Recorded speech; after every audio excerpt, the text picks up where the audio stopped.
Hello and welcome to the channel online Adhikari. मेरा नाम सौरभ यादव और आज यहाँ पर आपको घटनासार का लेक्चर नंबर 4 दिया जा रहा है। आपको 3 लेक्चर दिए जा चुके हैं, उसको आपने नहीं देखा तो जाकर देख लीजिए, आपका ही फ़ायदा होने वाला है।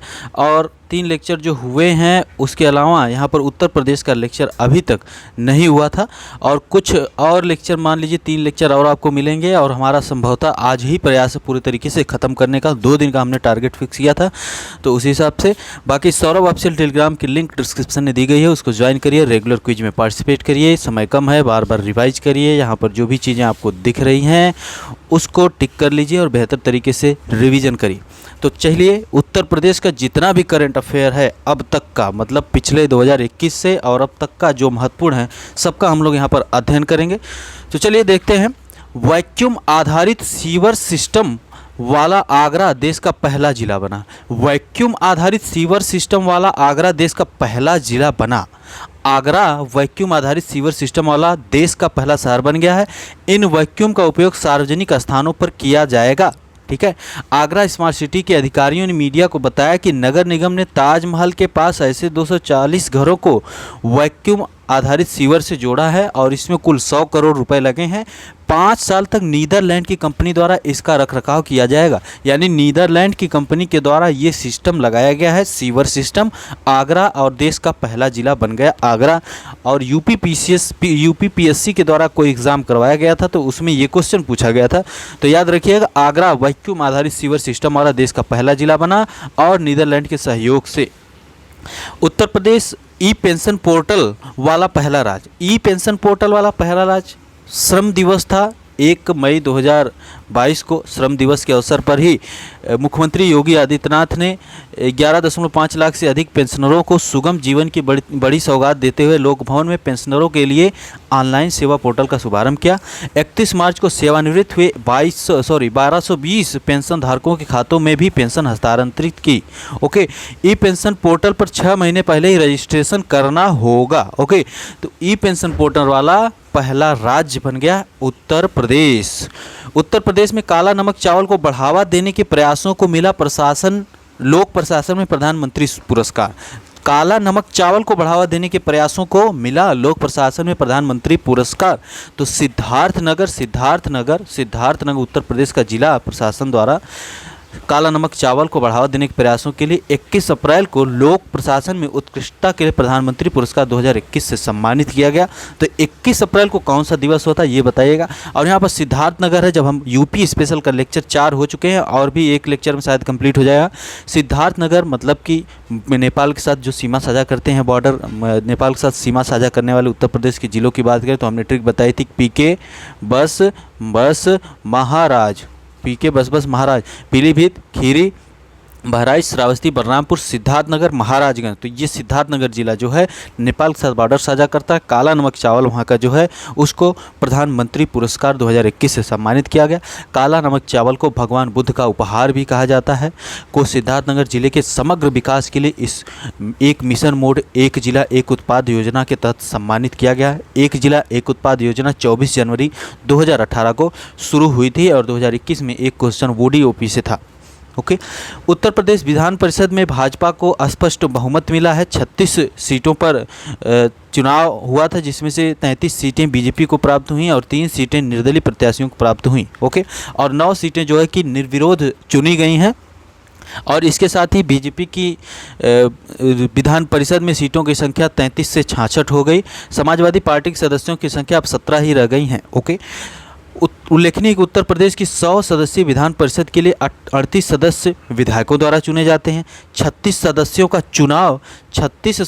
का चुनाव स्थानीय प्राधिकार कोटे से होता है, जिसके लिए जिला पंचायत सदस्य, क्षेत्र पंचायत सदस्य, नगर पालिकाओं व नगर निगम के निर्वाचित सदस्य मतदान करते हैं। 8 सीटें शिक्षक निर्वाचन क्षेत्र व स्नातक निर्वाचन क्षेत्र के तहत आती हैं और 10 सदस्यों का मनोनयन राज्यपाल द्वारा किया जाता है। आपने देखा होगा, लक्ष्मीकांत पढ़े हो या जहाँ से भी आपने पढ़ा होगा तो उसमें आपने देखा होगा कि किस प्रकार से चुनाव होता है। तो 10 सदस्यों का मनोनयन राज्यपाल द्वारा किया जाता है। क्लास उसको बोलते हैं। CL literature, art, science, social service, cooperative movement वगैरह से जो लोग संबंधित होते हैं उनका मनोनयन करते हैं राज्यपाल।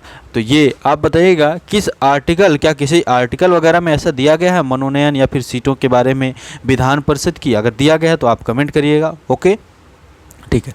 देश की पहली मोबाइल हनी प्रोसेसिंग वैन का उद्घाटन हुआ। पहली मोबाइल हनी प्रोसेसिंग वैन का उद्घाटन कहाँ हुआ है? गाजियाबाद के लोनी ब्लॉक के गांव सिरोरा सलेमपुर में। गाजियाबाद के लोनी ब्लॉक के गांव सिरोरा सलेमपुर में KVIC खादी और ग्रामोद्योग आयोग ने उत्तर प्रदेश में ऐसा इसका उद्घाटन किया। ठीक है, मोबाइल हनी प्रोसेसिंग वैन जो मधुमक्खी पालकों के शहद को उनके दरवाजे पर संसाधित करेगी और इस प्रकार उन्हें प्रसंस्करण के लिए दूर के शहरों में प्रसंस्करण संयंत्रों में ले जाने की जो परेशानी वगैरह थी, लागत वगैरह लगती थी, वो सब बच जाएगी। यह पहल मीठी क्रांति स्वीट रिवोल्यूशन के अनुसरण में की गई है। ओके, इस मोबाइल वैन की डिज़ाइन 15 लाख रुपए की लागत से खादी और ग्रामोद्योग ने अपने बहुविषयक प्रशिक्षण केंद्र पंजोखेड़ा में तैयार किया है। पंजोखेड़ा कहाँ पर है, सर्च करके बताइएगा। ओके, उत्तर प्रदेश का बखीरा वन्यजीव अभ्यारण्य और हैदरपुर आर्द्रभूमि रामसर साइट घोषित। इसके घोषित होते ही बखीरा वन्यजीव अभ्यारण्य जो 49 नंबर का रामसर स्थल है, इसके घोषित होते ही उत्तर प्रदेश में टोटल रामसर साइट्स जो हैं उनकी संख्या हो गई 10, भारत में हो गई 49। ओके, हरियाणा के गुरुग्राम के सुल्तानपुर राष्ट्रीय पक्षी उद्यान में आयोजित एक कार्यक्रम में उत्तर प्रदेश के बखीरा वन्यजीव अभ्यारण्य और गुजरात के खिजाड़िया वन्यजीव अभ्यारण्य को रामसर स्थल घोषित किया गया। जब इसको घोषित किया गया टोटल संख्या भारत में 19 हो गई, यूपी में हो गई 10। और बखीरा कहाँ पे है? कबीर नगर। बखीरा संत कबीर नगर जनपद में स्थित है, संत कबीर नगर जनपद में स्थित है। ओके, बखीरा वन्यजीव अभ्यारण्य को 1980 में स्थापित किया गया था। यह भारत का 49वां रामसर स्थल है। ओके, हैदरपुर आर्द्रभूमि रामसर स्थल की बात करें तो हस्तिनापुर वन्यजीव अभ्यारण्य की सीमाओं में स्थित हैदरपुर वेटलैंड को दिसंबर 2021 में रामसर साइट के रूप में मान्यता दी गई है। हैदरपुर रामसर साइट 47 नंबर का था। हैदरपुर एक मानव निर्मित आर्द्रभूमि है। मानव निर्मित आर्द्रभूमि है जिसका निर्माण 1984 में मध्य गंगा बैराज के निर्माण के बाद हुआ था। गंगा और सोलानी नदी के बीच 6000 हेक्टेयर में फैला यह वेटलैंड जैव विविधता का केंद्र बना हुआ है। ओके, अभी समीक्षा अधिकारी मेंस में क्वेश्चन पूछा गया था कि पार्वती अर्गा सेंचुरी जो बर्ड सेंचुरी है उससे रिलेटेड स्टेटमेंट दिए गए थे और वो वेटलैंड भी है। स्टेटमेंट वाइज क्वेश्चन पूछे गए थे तो इसलिए स्टेटमेंट वाइज भी याद रखिए। अब जैसे देखिए यहाँ पर संत कबीर नगर की बात हो रही है तो इसको 1980 में संत कबीर नगर वाला बखीरा तो इसको 1980 में स्थापित किया गया था, है ना। और वहीं हैदरपुर की बात करें तो ये हैदरपुर एक मानव निर्मित आर्द्रभूमि है। तो ये सब चीज़ें थोड़ा सा आपको फोकस करनी है और 2021 PCS में भी क्वेश्चन इन सब से पूछे गए थे। ओके, चलिए आगे बढ़ते हैं। यहाँ पर रामसर कन्वेंशन की बात करें तो 1971 में 1971 में इस पर हस्ताक्षर किए गए थे और 1975 में लागू हुआ था। 2 फरवरी को प्रतिवर्ष मनाया जाता है। क्या 2 फरवरी को वर्ल्ड वेटलैंड डे सेलिब्रेट किया जाता है। तो 2022 की क्या थीम है, आपका कर्तव्य है कमेंट करना। उत्तर प्रदेश में मार्च 2022 तक रामसर स्थलों की संख्या हो गई 10। पहला है ऊपरी गंगा तट ब्रजघाट से नरौरा खिंचाव तक। नरौरा जो है कि बुलंदशहर में है ना, बुलंदशहर में नरौरा, तो इसी वाले क्षेत्र में ब्रजघाट टू नरौरा खिंचाव। नवाबगंज उन्नाव में इसका नाम है चंद्रशेखर आज़ाद भी रखा गया है। सांडी हरदोई में हर हर करते हैं, हर हर महादेव, तो सांड की बात होती है तो सांडी। समसपुर रायबरेली, समान म लगा हुआ तो मैनपुरी में है। पार्वती अर्गा गा से गोंडा में है। सरसई नवार ई से इटावा। सूर सरोवर या कीथम झील, इसको याद रखिएगा, आगरा में कीथम झील, सूर सरोवर वेटलैंड। हैदरपुर वेटलैंड जो हमने बताया कहाँ पर है। और बखीरा वन्यजीव अभ्यारण्य कब, याद रखिए कब, कबीर नगर ब से बखीरा। ठीक है, याद हो गया होगा। 10 हैं उत्तर प्रदेश में और क्वेश्चन पूछे गए हैं। थोड़ा सा डिटेल में इसको देखने का प्रयास करिएगा। इस अवसर पर भारत की आर्द्रभूमि पर अहमदाबाद के स्पेस एप्लीकेशन सेंटर द्वारा तैयार किया गया राष्ट्रीय आर्द्रभूमि 10 की परिवर्तन एटलस भी जारी किया गया, जो पिछले 1 दशक में आर्द्रभूमि में हुए परिवर्तनों पर प्रकाश डालता है। ओके, ठीक है। उत्तर प्रदेश में 7 नए इंटरनेट एक्सचेंज नोड्स का शुभारंभ हुआ है। आगरा से उत्तर प्रदेश के कई शहरों में 7 नए इंटरनेट एक्सचेंज का शुभारंभ किया गया है ना। इस इंटरनेट एक्सचेंज की वजह से क्या होगा कि इंटरनेट की पहुंच दूर दराज के इलाकों में भी हो जाएगी, है ना। तो नए इंटरनेट एक्सचेंज हमने जब उत्तर प्रदेश पढ़ाया था तो हमने बताया था कि 10 लाख से अधिक आबादी वाले 2011 की जनगणना के अनुसार 10 लाख से अधिक आबादी वाले उत्तर प्रदेश के ज़िलों की हमने बात की थी। तो उस उत्तर प्रदेश के 7 ज़िले हैं और हमने ट्रिक बताया था यूपी स्पेशल के लेक्चर में कि आवागा इलाका में मतलब कहते हैं ना आवागा इलाका में ट्रिक है। आ से आपका हो जाएगा यहाँ पर आगरा, वा से आपका वाराणसी, गा से आपका गोरखपुर, ई से इलाहाबाद यानी प्रयागराज, ला से लखनऊ, का से कानपुर और म से मेरठ, यानी 7 यही हैं इंटरनेट एक्सचेंज वाले 7 ज़िले ये हैं। और यही 7 ज़िले जो 10 लाख से ज़्यादा आबादी वाले संख्या में है। ओके, और इस इंटरनेट एक्सचेंज के साथ ही 8 उत्तर प्रदेश में इंटरनेट एक्सचेंज की संख्या हो गई, जो एक पहले ही गौतम बुद्ध नगर में था, याद रखिएगा। तो ये बहुत ही महत्वपूर्ण मान के चलिए पूछा जाएगा। ब्रह्मोस मिसाइल के विनिर्माण केंद्र का लखनऊ में शिलान्यास किया गया। तो ब्रह्मोस मिसाइल भारत और रशिया का साथ में मिलकर बनाते हैं, तो इसके उत्पादन के लखनऊ में इसका शुरू कर दिया गया है। DRDO की एक टेस्टिंग लैब, रक्षा प्रौद्योगिकी और प्रशिक्षण केंद्र का शिलान्यास भी यहाँ पर किया गया है। ओके, ब्रह्मोस के इस उत्पादन केंद्र के लिए 200 एकड़ की भूमि प्रदेश सरकार द्वारा लखनऊ के हरौनी में उपलब्ध कराई गई। हरौनी एक जगह है लखनऊ में, वहाँ पर उपलब्ध कराई गई है। इस इकाई में 80 से 100 ब्रह्मोस मिसाइलें प्रतिवर्ष तैयार होंगी। पहले चरण में नौसेना के लिए ब्रह्मोस न्यू जनरेशन मिसाइलों का उत्पादन यहाँ किया जाएगा। देश के सबसे लंबे एक्सप्रेसवे पूर्वांचल एक्सप्रेसवे का उद्घाटन 16 नवंबर 2021 को सुल्तानपुर में हुआ। कहाँ पर हुआ? सुल्तानपुर, उत्तर प्रदेश के ज़िले सुल्तानपुर में हुआ। तो याद रखिएगा, पूर्वांचल एक्सप्रेसवे सुल्तानपुर से भी होकर जाता है। 341 किलोमीटर लंबा है, इसलिए देश का सबसे लंबा एक्सप्रेस वे है। जब दिल्ली मुंबई एक्सप्रेस वे बन जाएगा तो यह सबसे लंबा एक्सप्रेस वे नहीं रहेगा, जिसका कार्य 2023 तक पूरा होने वाला है। 1350 किलोमीटर है।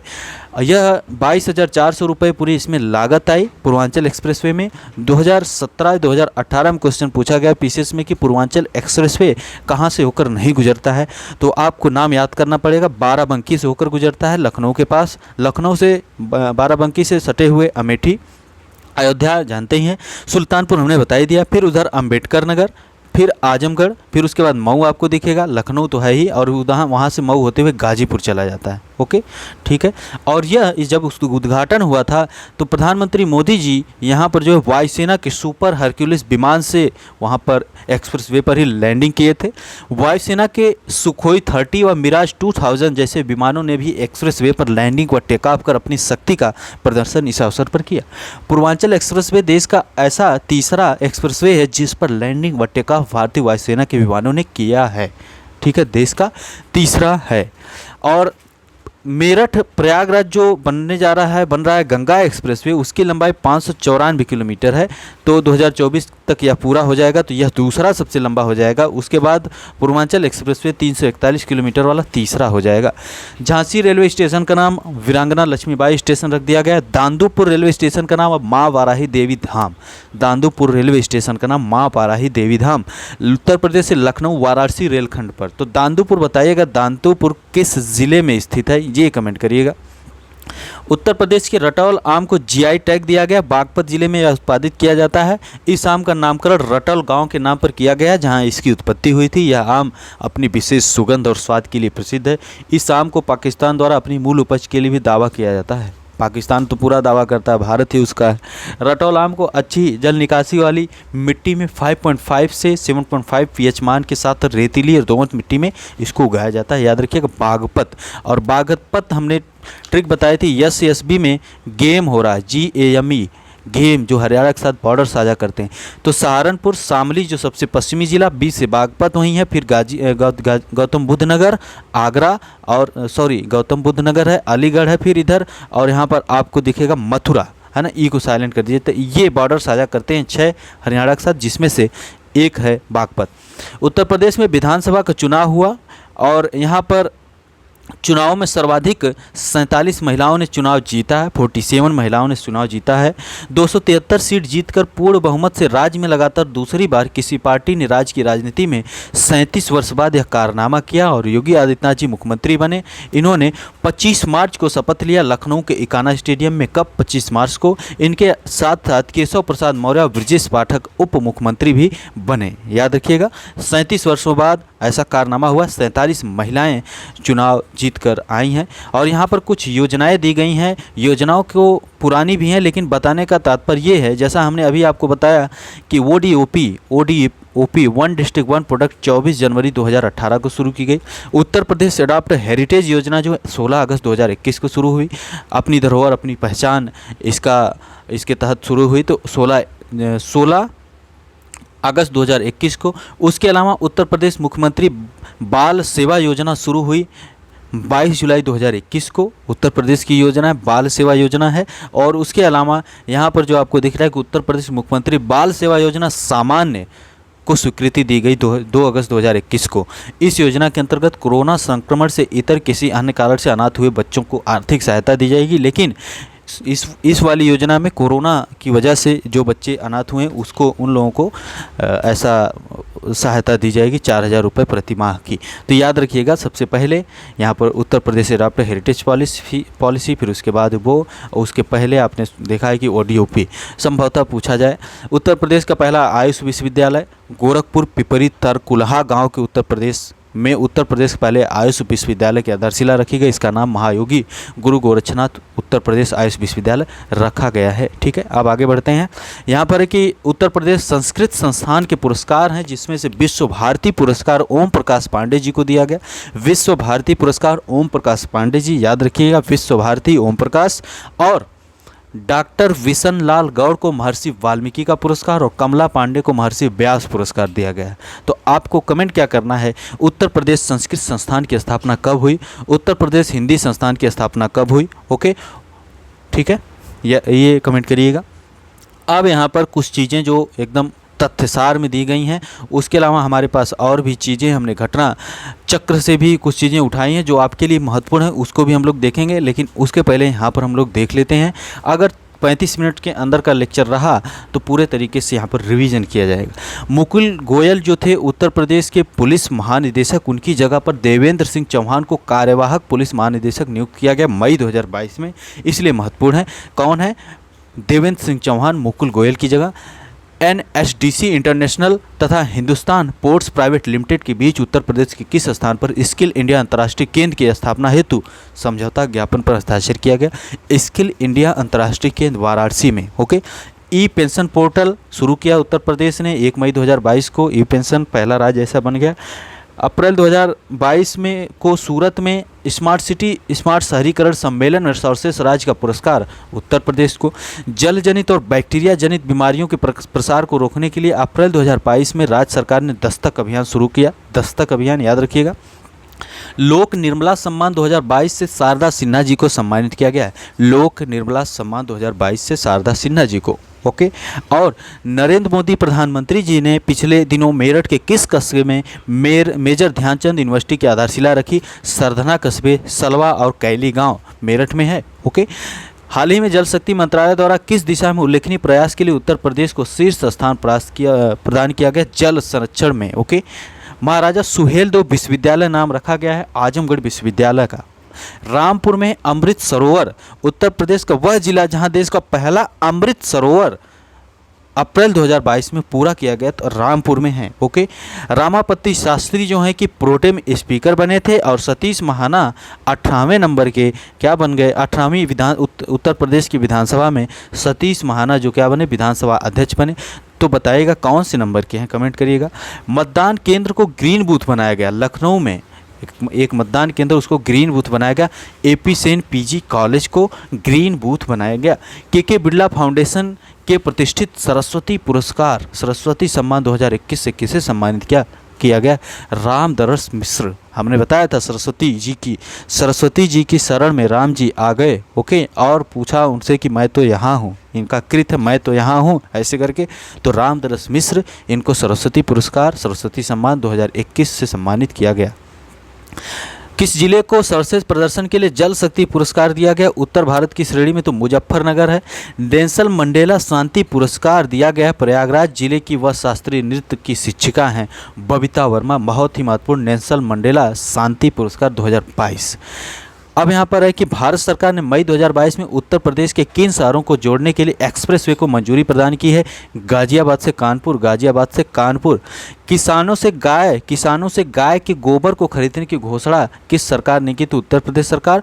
मई 2020 में किसे उत्तर प्रदेश का नया महाधिवक्ता एडवोकेट जनरल ऑफ स्टेट यानी advocate general of Uttar Pradesh चुना गया? तो अजय कुमार मिश्र को। ओके, याद रखिएगा और बताइएगा किस आर्टिकल में एडवोकेट जनरल के बारे में बात की गई है? एडवोकेट जनरल में किस आर्टिकल में इनके बारे में बात की गई है?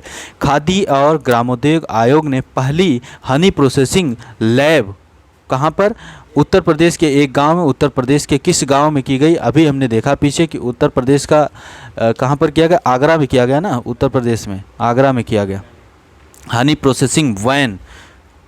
तो यहाँ पर है हाँ गाजियाबाद के लोनी ब्लॉक के गांव सिरोरा सलेमपुर में, गाजियाबाद, याद रखिएगा। ऐसे जब चीज़ें दिमाग में स्ट्राइक करती हैं कि कहाँ पे हुआ तो फिर से जब आपको पता चलता है तो ये याद हो जाती हैं चीज़ें। प्रदेश का महाधिवक्ता अजय कुमार मिश्र। और हाल ही में उत्तर प्रदेश सरकार ने किस देश की सीमा पर स्थित चार गांव को राजस्व गांव के रूप में घोषित किया? तो वह नेपाल है और उत्तर प्रदेश की सीमा नेपाल के साथ ही साझा होती है। हुनर हाट नवंबर 2021 के 32वें संस्करण का आयोजन लखनऊ में हुआ था। तो आप कमेंट करिएगा वर्तमान समय में जो 40वां शायद हुनर हाट हो चुका है तो वह कहाँ पर होने वाला या हो चुका है, सर्च करिएगा अगर होने वाला है तो। ओके, आजमगढ़ में केंद्रीय मंत्री अमित शाह द्वारा नवंबर 2021 को उत्तर प्रदेश के किस शहर में 108 करोड़ की लागत से निर्मित होने वाला राज्य विश्वविद्यालय का शिलान्यास किया? तो आजमगढ़ में। एक जिला एक उत्पाद जो योजना उत्तर प्रदेश सरकार की है जो 24 जनवरी 2018 से चल रही है, उसमें ब्रांड एम्बेसडर कंगना रनौत को बनाया गया है। किसे इलाहाबाद उच्च न्यायालय का मुख्य न्यायाधीश नियुक्त किया गया? तो वो है न्यायमूर्ति राजेश बिंदल। उत्तर प्रदेश के सिद्धार्थनगर से प्रधानमंत्री नरेंद्र मोदी ने 25 अक्टूबर 2021 को लोकार्पण किया। किसका? 25 अक्टूबर 2021 को नवनिर्मित किन 9 मेडिकल कॉलेजों का लोकार्पण किया? तो ये कहाँ पे बन रहे हैं? प्रयास करिएगा कि याद हो जाए। सिद्धार्थनगर, देवरिया हो गया, एटा हो गया, गाजीपुर हो गया, हरदोई, प्रतापगढ़, मिर्ज़ापुर, फतेहपुर और जौनपुर। ओके, नदी पशुपालन कार्यक्रम उत्तर प्रदेश सरकार के द्वारा केंद्रीय मत्स्य पालन पशुपालन डेयरी मंत्री पुरुषोत्तम रुपाला ने अक्टूबर 2021 को उत्तर प्रदेश के किस स्थान से नदी पशुपालन कार्यक्रम को शुभारंभ किया? तो ब्रिजघाट गढ़मुक्तेश्वर उत्तर प्रदेश। ब्रिजघाट गढ़मुक्तेश्वर उत्तर प्रदेश ये किस ज़िले में है? ये कमेंट करिए, गढ़मुक्तेश्वर किस ज़िले में है, फेमस है। 20 अक्टूबर 2021 को प्रधानमंत्री नरेंद्र मोदी ने प्रमुख बौद्ध तीर्थ स्थलों को जोड़ने के लिए उत्तर प्रदेश के किस शहर में अंतर्राष्ट्रीय हवाई अड्डे का उद्घाटन किया? तो कुशीनगर में। हे हॉन्ग ओके मेमोरियल पार्क कहाँ पे? अयोध्या में। केंद्र सरकार ने प्रस्तावित 4 मेडिकल डिवाइस पार्क में एक पार्क उत्तर प्रदेश के गौतम बुद्ध नगर में बनेगा। 4 मेडिकल डिवाइस पार्क में से एक। संस्कृति मंत्रालय भारतीय विरासत संस्थान स्थापित करने का निर्णय लिया कहाँ पे? नोएडा में। उत्तर प्रदेश सरकार ने हाल ही में किस शहर में मेजर ध्यानचंद स्पोर्ट यूनिवर्सिटी स्थापित करने की घोषणा की? तो मेरठ में। इकाना स्टेडियम 25 मार्च 2022 को यहाँ पर योगी आदित्यनाथ ने यहाँ पर लखनऊ में शपथ ग्रहण की। 47 सीटें महिलाएं जीतकर आई हैं। हाँ, ये महत्वपूर्ण है। नीति आयोग द्वारा नवंबर 2021 में जारी बहुआयामी निर्धनता सूचकांक में उत्तर प्रदेश को कौन सी रैंक दी गई है? तीसरी दी गई है और 37.79% जनता उत्तर प्रदेश के क्या है? निर्धन है। ओके, ठीक है। 11 सितंबर 2021 को महान कवि सुब्रमण्यम भारती की 100वीं पुण्यतिथि पर उत्तर प्रदेश स्थित किस केंद्रीय विश्वविद्यालय में सुब्रमण्यम भारती पीठ को स्थापित करने की घोषणा की गई? तो BHU में, बनारस हिंदू विश्वविद्यालय में। ओके, लखनऊ और गौतम बुद्ध नगर के बाद उत्तर प्रदेश के किन 2 अन्य शहरों में कमिश्नरी प्रणाली लागू करने का निर्णय लिया गया? वाराणसी, कानपुर, लखनऊ, गौतम बुद्ध नगर। आप याद रखिएगा, लखनऊ, गौतम बुद्ध नगर, वाराणसी और कानपुर में। यहाँ पर 4 में अब कमिश्नरेट सिस्टम शुरू हो गया। इलाहाबाद उच्च न्यायालय के पूर्व न्यायाधीश जिन्हें 5 जून 2021 को उत्तर प्रदेश मानवाधिकार आयोग का अध्यक्ष का पदभार इन्होंने ग्रहण किया बन के मानव रहना, यानी बीके नारायण मानवाधिकार आयोग। तो राष्ट्रीय मानवाधिकार आयोग के अध्यक्ष कौन है, कमेंट करिएगा। राज्य अनुसूचित जाति अनुसूचित जनजाति आयोग के अध्यक्ष हैं डॉक्टर राम बाबू हरित। अब पहुँचते हैं घटना चक्र के करंट अफेयर जो महत्वपूर्ण है आपके एग्जाम के लिए, उसको हम लोग देखते हैं। वाराणसी में स्किल इंडिया अंतर्राष्ट्रीय केंद्र बन रहा है। कहाँ पर? वाराणसी में बन रहा है। यह केंद्र अंतर्राष्ट्रीय कौशल की मांग के अनुसार यूएई, कनाडा, ऑस्ट्रेलिया तथा अन्य खाड़ी देशों में रोजगार हेतु भारतीय युवाओं को प्रशिक्षण प्रदान करेगा।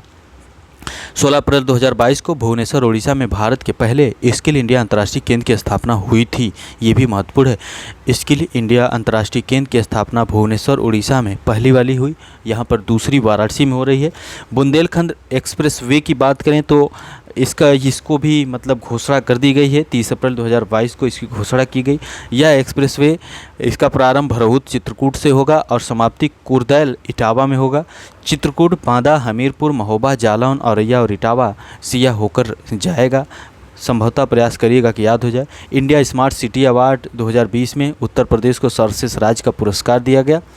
और अर्थव्यवस्था के क्षेत्र में आगरा को दूसरे नंबर पर, जल के क्षेत्र में वाराणसी को पहले नंबर पर, कोविड नवाचार पुरस्कार के क्षेत्र में सहारनपुर को पहले नंबर पर, स्मार्ट सिटी लीडरशिप पुरस्कार वाराणसी को दूसरे नंबर पर यहाँ पर रखा गया है। ओके, याद रखिएगा। लखनऊ में राष्ट्रीय रोग नियंत्रण केंद्र की स्थापना को मंजूरी दी गई है। कहाँ पर? लखनऊ में national centre for disease control, याद रखिएगा। और गीतांजलि श्री की कृति जो है कि रेत समाधि, जिसको अंग्रेजी में अनुवाद टॉम्ब ऑफ सैंड किया था किसने? डेजी रॉकवेल ने। ये महत्वपूर्ण है, इनका नाम डेजी रॉकवेल। गीतांजलि श्री का उपन्यास रेत समाधि, इंग्लिश में टॉम्ब ऑफ सैंड, हिंदी की पहली रचना जिसे अंतर्राष्ट्रीय बुकर पुरस्कार के शीर्ष 6 दावेदारों में शामिल किया गया है और यह उत्तर प्रदेश के मैनपुरी की रहने वाली हैं। ओके, राष्ट्रीय जल पुरस्कार जो दिया गया, उत्तर प्रदेश को पहला स्थान प्राप्त हुआ है। राजस्थान और तमिलनाडु को क्रमशः दूसरा और तीसरा। मुजफ्फरपुर को उत्तरी श्रेणी में सर्वश्रेष्ठ जिले का प्रथम पुरस्कार। सर्वश्रेष्ठ गांव, उत्तरी क्षेत्र में सर्वश्रेष्ठ गांव ग्राम पंचायत का तीसरा पुरस्कार बलुआ वाराणसी उत्तर प्रदेश ग्राम पंचायत को मिला है, याद रखिएगा। सतीश महाना जी उत्तर प्रदेश की विधानसभा के अध्यक्ष बने हैं। हिंदी साहित्य सम्मेलन मार्च 2022 में उत्तर प्रदेश के प्रयागराज में 2 दिवसीय हिंदी साहित्य सम्मेलन के 73वें वार्षिक अधिवेशन का आयोजन किया गया। याद रखिएगा, हिंदी साहित्य सम्मेलन प्रयागराज में हुआ 73 नंबर का। उल्लेखनीय है कि सम्मेलन के 111 वर्षों के इतिहास में अब तक 7 बार प्रयागराज में अधिवेशन किया गया। यहाँ अंतिम बार वर्ष 1994 में अधिवेशन आयोजित किया गया था। उत्तर प्रदेश की आरती राणा और नीरजा माधव नारी शक्ति पुरस्कार से सम्मानित हुई हैं। आरती राणा और नीरजा माधव नारी शक्ति पुरस्कार से सम्मानित हुई हैं 8 मार्च को महिला दिवस पर। उत्तर प्रदेश की आरती राणा को वर्ष 2020 के लिए तथा नीरजा माधव को वर्ष 2021 के लिए नारी शक्ति पुरस्कार से सम्मानित किया गया। अंतर्राष्ट्रीय ध्रुपद मेला 2022 की बात करें तो वाराणसी के तुलसी घाट पर इस मेले के 48वें संस्करण का आयोजन किया गया। ध्रुपद मेला अभी याद रख लीजिए वाराणसी में होता है। 48वें संस्करण का इसका आयोजन किया गया है मार्च 2022 में। संजय गांधी पीजीआई में रोबोट से ऑपरेशन हुआ। संजय गांधी पीजीआई लखनऊ में है। पहली बार रोबोट से 2 बच्चों का जटिल ऑपरेशन यहाँ पर सफल रहा। पीजीआई लखनऊ रोबोट के माध्यम से बच्चों का ऑपरेशन करने वाली उत्तर प्रदेश की पहली संस्था है। स्वदेशी search engine Bharat search Chhatrapati Shahu ji Maharaj विश्वविद्यालय कानपुर की इंक्यूबेटेड कंपनी भारत टेक ने अत्याधुनिक स्वदेशी सर्च इंजन भारत सर्च का विकास किया। गूगल की तरह भारत सर्च नेट एल्गोरिदम से विभिन्न प्लेटफॉर्म पर मौजूद विषय वस्तु को अपने प्लेटफॉर्म पर लाता है। न्यूयॉर्क में made in India perfume launch हुआ। न्यूयॉर्क में मेड इन इंडिया वो भी मेड इन यूपी यानी कन्नौज में, जो इत्र नगरी है, कन्नौज को नगर महोदय श्री भी कहा जाता। मेड इन इंडिया परफ्यूम को आज़ादी का अमृत महोत्सव के तहत न्यूयॉर्क में लॉन्च किया गया। ओके, और भारत की इत्र नगरी का दर्जा इसको प्राप्त है। Documentary writing with fire documentary है। ऑस्कर 2022 हेतु नामित की गई, लेकिन इसने पुरस्कार नहीं प्राप्त किया, लेकिन नामित तो की गई। Writing with fire documentary. Writing with fire Uttar Pradesh के चित्रकूट से प्रकाशित खबर लहरिया पर आधारित है। चित्रकूट से प्रकाशित खबर लहरिया से पर आधारित है, याद रखिएगा। चित्रकूट से प्रकाशित। इस डॉक्यूमेंट्री का निर्देशन रिंटू थॉमस तथा सुस्मित घोष द्वारा किया गया। खबर लहरिया अखबार को सिर्फ दलित महिलाओं द्वारा संचालित किया जाता है, याद रखिएगा, ठीक है। मैनपुरी स्थित सैनिक स्कूल का नाम परिवर्तित कर दिया गया। सैनिक स्कूल नाम था, अब उसका नाम रख दिया गया जनरल बिपिन रावत जी के नाम पर, भारत के CDS रहे। पीलीभीत में बांसुरी महोत्सव 3 दिवसीय मनाया गया दिसंबर 2021 में। तो बांसुरी के लिए पीलीभीत, बांसुरी के लिए पीलीभीत, ठीक है, पीलीभीत। PK बस महाराज पीलीभीत, लखीमपुर खीरी, बहराइच, श्रावस्ती, बलरामपुर, सिद्धार्थनगर, महाराजगंज, पीलीभीत भी बॉर्डर साझा करता है नेपाल के साथ और उत्तराखंड के साथ भी। मंत्र ट्रैकिंग ऐप क्या है? योगी आदित्यनाथ ने 5000 नवीन स्वास्थ्य उपकेंद्रों, 15 BSL-2 प्रयोगशालाओं तथा माँ नवजात ट्रैकिंग ऐप का लोकार्पण किया दिसंबर 2021 में। तो मंत्र क्या है? तो एक ट्रैकिंग ऐप है। राजेंद्र प्रसाद के नाम पर राष्ट्रीय विधि विश्वविद्यालय, जो राष्ट्रीय विधि विश्वविद्यालय प्रयागराज में बन रहा था, उनकी राजेंद्र प्रसाद जी की 137वीं जयंती पर इसका नाम डॉक्टर राजेंद्र प्रसाद जी के नाम पर कर दिया गया, ठीक है। गोरखपुर में दूरदर्शन भू उपग्रह केंद्र का लोकार्पण हुआ। और माँ शाकुंभरी विश्वविद्यालय कहाँ पर बन रहा है? सहारनपुर जिले में। केंद्रीय गृह एवं सहकारिता मंत्री अमित शाह ने सहारनपुर जिले के पुनवारका ग्राम में माँ शाकुंभरी विश्वविद्यालय का शिलान्यास किया, ठीक है। यह एक राज्य विश्वविद्यालय है। तो यहाँ पर करंट होते हैं ख़त्म उत्तर प्रदेश के पूरे करंट अफेयर। अब इससे ज़्यादा उत्तर प्रदेश का करंट अफेयर आपको देखने की आवश्यकता नहीं है, और अगर कुछ और महत्वपूर्ण होगा तो उसको हम आपको करवा देंगे, उसमें क्या बोलते हैं, क्विज में हो जाएगा। सौरभ ऑफिशियल पर क्विज होते रहते हैं, उसमें हो जाएगा। तो इन सब करंट अफेयर को एक बार तुरंत आपने पढ़ा, तुरंत इसको रिवाइज करिए, फिर 5 मिनट बाद फिर रिवाइज करिए, उसके बाद आपको सब तैयार हो जाएगा, है ना। तो इतना आप लोग करंट अफेयर तैयार रखिए। यहाँ पर हमने घटनासार और घटना चक्र दोनों को साथ में रखा, क्योंकि कुछ चीज़ें घटनासार से भी हमें बेहतर मिले, इसलिए हमने यहाँ पर रखा। तो मिलते हैं आपसे अगले लेक्चर में। बहुत बहुत धन्यवाद।